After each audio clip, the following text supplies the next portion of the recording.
The Bureau of Afterlife Ambiguities.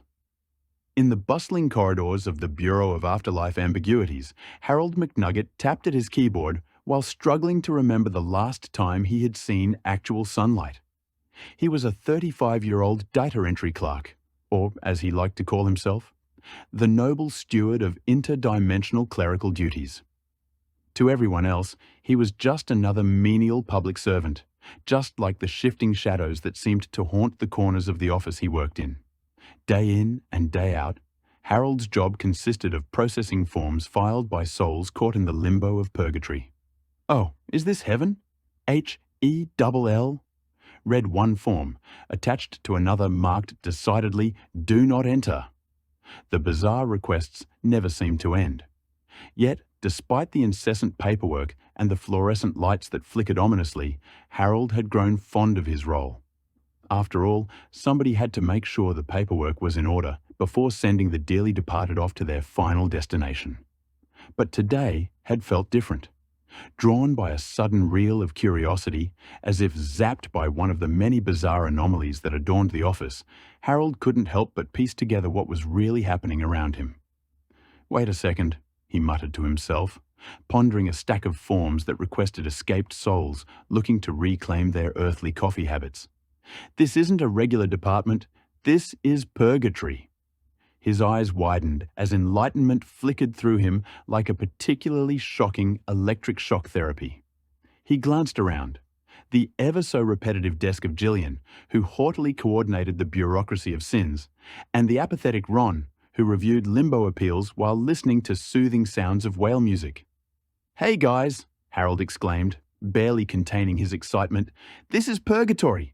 We're stuck here forever doing paper—" But before he could finish, the intercom crackled to life with the unnerving voice of Ms. Jingles, aka Direct Supervisor, but more popularly known as Miss Management, who replied in a soothing, unearthly tone. "Harold, sweetheart, let's take a deep breath, shall we? Just remember, denial is an excellent coping mechanism, especially here." Harold blinked in bewilderment. "What? Are we actually—" "It's best you forget that notion. You wouldn't want to stir the spectral hornet's nest now, would you?"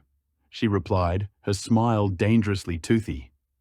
Deciding against pulling the now disappearing file back from the ether, he grumbled, "I'll catch a memo on that later then."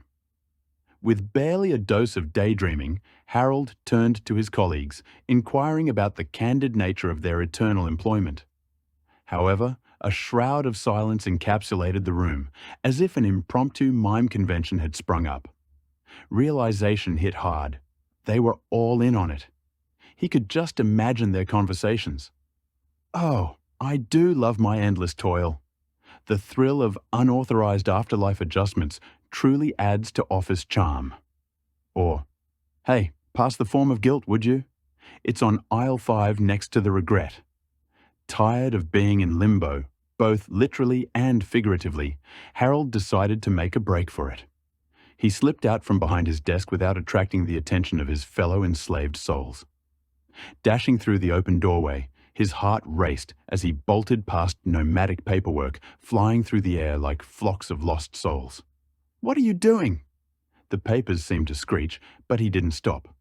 Behind him, he could hear the telltale screeches of his co-workers shrieking to Ms. Jingles. "She's going to demand reforms. We can't have anyone leaking this information."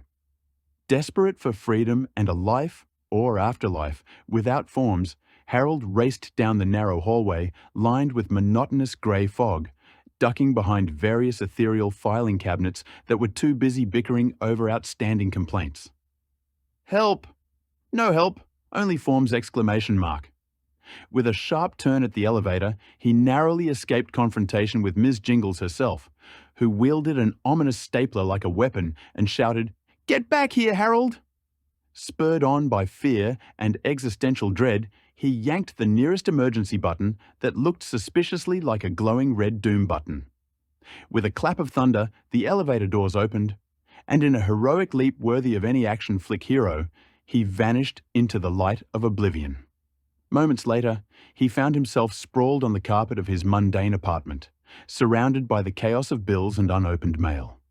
It turned out that the ethereal escape had shattered the shackles of paperwork binding him, not to the freedom he hoped for, but instead to an even more ridiculous bureaucracy called adulting. Sighing, Harold reached for the nearest form, a request to cancel his gym membership, and thought, well, at least there's no fluorescent light here. And thus began the new era of Harold's life, where escaping purgatory had only led him into the paperwork of an entirely different,